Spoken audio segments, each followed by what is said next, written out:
Good morning, ladies. Hope you all are doing good and having very good days.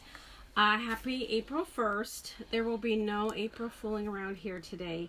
No shenanigans other than my normal. So, hope you're in your happy place, having good days.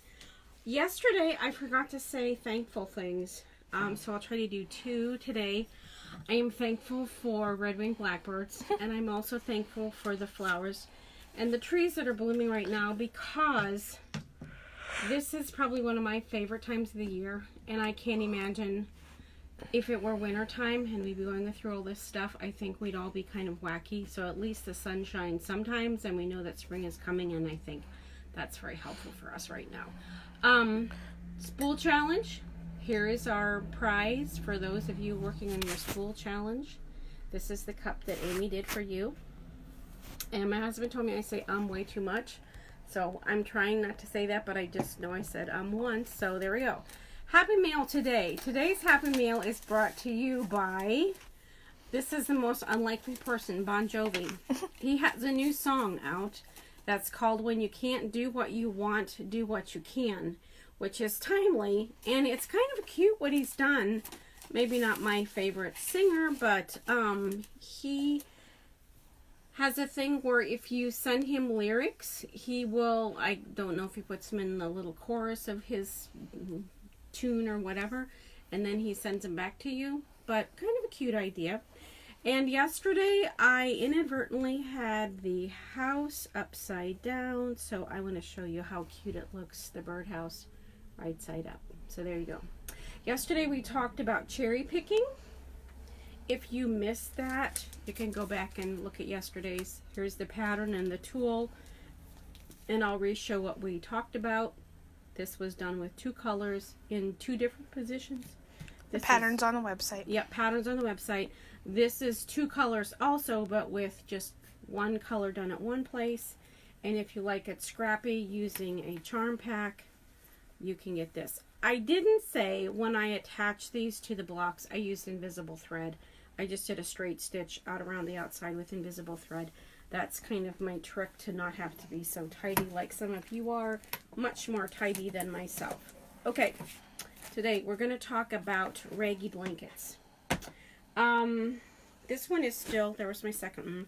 This one is still warm from Amy being underneath it a little bit ago. This was one I made for her. And I've made a bunch of these, not like this one, but I think one of the things I like about them is they're to be used. That's what they're made for. They're a nice, cuddly, soft blanket that if you're not feeling well, under here you go. If you're cold, under here you go. Do you want to go outside? Under here you go. Or on top of here if you want to have a picnic. They're just a very utilitarian blanket. That's just really wonderful. Different people have asked how you make them. And I'm just going to walk you through the steps and why I do what I do, but I'm not like the gospel of this. This is just how I do what I do. I like to use a homespun. A homespun is the same on both sides. So it has this on this side and this on that side. So when you're doing your fraying at the end, it doesn't have any white. If you use cottons or flannels, you're going to have whites because the back side of those is white. So if you don't mind that, go for it, because I've done them that way too, and they're not bad or wrong. It's just different. Whatever size squares you want, and that's totally up to you. I try to have as little waste in my projects as I can. So if I'm doing fabric that's 42 inches wide, I would probably make my blocks like 10.5 or something like that, so I don't have any waste at the end of the block of the fabric. So, but that's up to you. Some people like small blocks. They want to do 6-inch blocks. It's really up to you, whatever size blocks you want. But decide what size blocks you want and then cut them. These are cut probably, I'm going to say 10, just so you know. Yeah, they're 10 inches. So 10-inch works, whatever you want to do. You can put your blocks the same fabric front and back. So this is kind of, we're going to make sandwiches here. This is the bread, okay? You can also do where the back is different from the front. It's really up to you. Sometimes I'm matchy-matchy, sometimes I'm not. it doesn't bother me. If it bothers you, then please do how you can do so you can sleep under it. What's that thing in the middle? This is a piece of batting. So you take your one piece of bread and then your batting.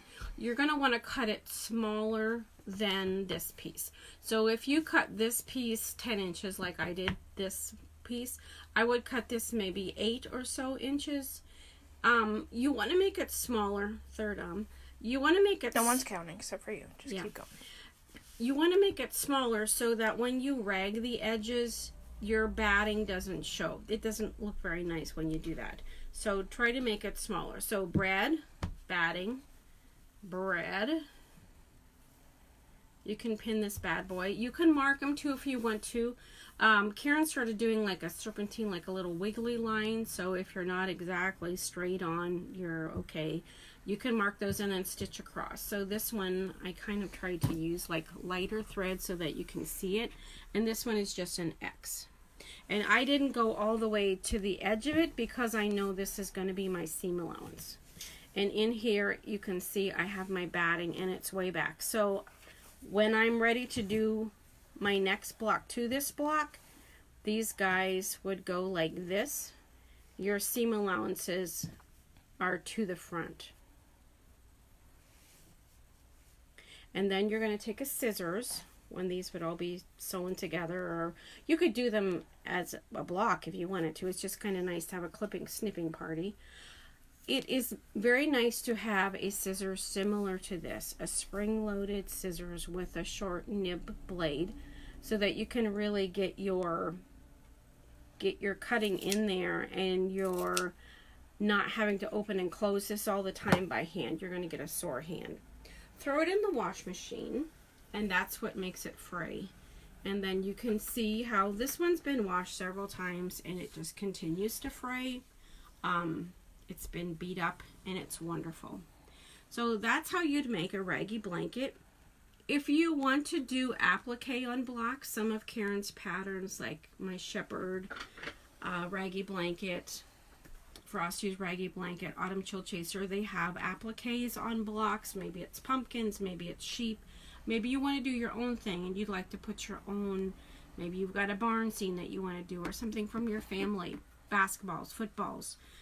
Those would go on the block, and then if you want to do any kind of quilting around what you're appliquing, you could do that, and then sew your blocks together. So that's kind of the 1, 2, 3s of making a Raggy Blanket. They're a lot of fun. If you've never made one, I encourage you to try one. They're just a lot of fun. So tomorrow we will be at the store. We will be there from 10 o'clock till 1 in the afternoon. If you have any questions or anything, we'll be there, so we'll try to help you out from there. I hope you guys are having good days, staying safe, being smart, getting those projects that we wanted to do and just didn't have the time. Well, now is the time. If you don't get it done now, well, I feel kind of sorry for you because you got plenty of time. One thing that popped up on here is the event of the Quilting and Cuisine.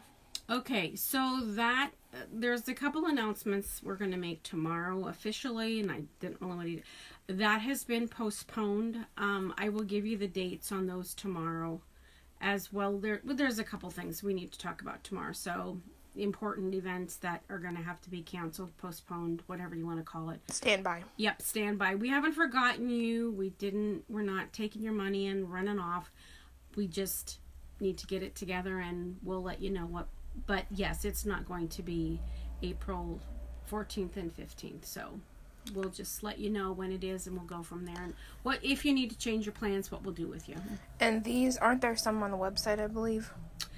There are homespuns on the website. However, we have tons of homespun at the store. So if you want to see like the blacks, or you want to see the blues, or you want to see the greens or reds, whatever, just you can leave a message in here, or you can post it on the Facebook page, and you can say, hey, can you send me the pictures of all the reds you have, or all the greens you have, or all the stripes, or whatever it is that you want to see, and we're happy to send them. It's hard on the website to keep up because our inventory changes a lot. There's some standards that we have on there that are kind of basics, but we also have a lot of other ones as well.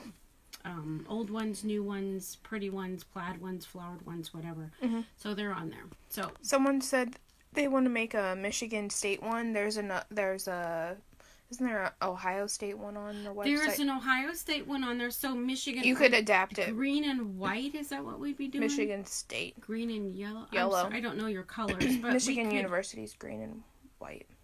State is green and yellow. Yeah, but we would help you get the colors that you want. You could use that pattern and just make adjustments for yourself. You could make that and then just change. So we would have an O in ours, and you would have a M, I'm guessing you would have, or a U, or we could have Karen draw up. If you say what it is, we can look it up and kind of draw up something for you. Does anybody have questions before we leave? And thank you much. So guys, I hope that you're staying safe and you're just doing really smart things right now. So just stay in there. Hang in there. This will pass. We'll get through this. Ooh, and tomorrow I'll try to draw a new number for our UFOs. When we do open sew, we have a list. We've made a list of 12 things that we'd like to get done for the year. And so every month we draw a number out. Last month was number 7. And so whatever is on your list of number 7, that was what you're supposed to work on for the month. And another thing, Wool Bundle Club, the pattern went out yesterday. For those of you who are in the Wool Bundle Club, I just want to make something clear. You can buy as many bundles as you want to. Every month you could buy you could buy 2 bundles every month if you wanted to. You can buy 1 bundle a month. You can buy no bundles a month. It's really up to you. If you want a bundle or 2, let us know. If you don't want a bundle, that's fine. If this time you had problems getting your email or something, let me know, because I did it from home and it might have been a little bit wonky. I know the format was totally different this time, and I apologize. It's just, I'm doing the best I can here. Can people sign up for it still or no? Anytime you want to join the Wool Bundle Club, yes. Just come in the store and buy a bundle or buy a bundle online. It's the one thing we do in line or in the store. We keep track of what you bought, and we have cards. So when you buy 10 bundles, your 11th bundle is free, and you can have as many cards as you want. Like, we're not eliminating cards. So what we do is, if you join up, you get the back patterns for the last year, I believe. Not all of them, because there's like years of patterns now. Then you can either have us email them to you, or you can pick them up the next time in the store as well. So it's just 1 a month. It's something small usually. Maybe it's a candle mat. This time it was a little pillow, a duck pillow with a little umbrella. So it's always something different. So they're small, easy projects to bang out pretty quickly. Alrighty, good. All questions answered? Yep.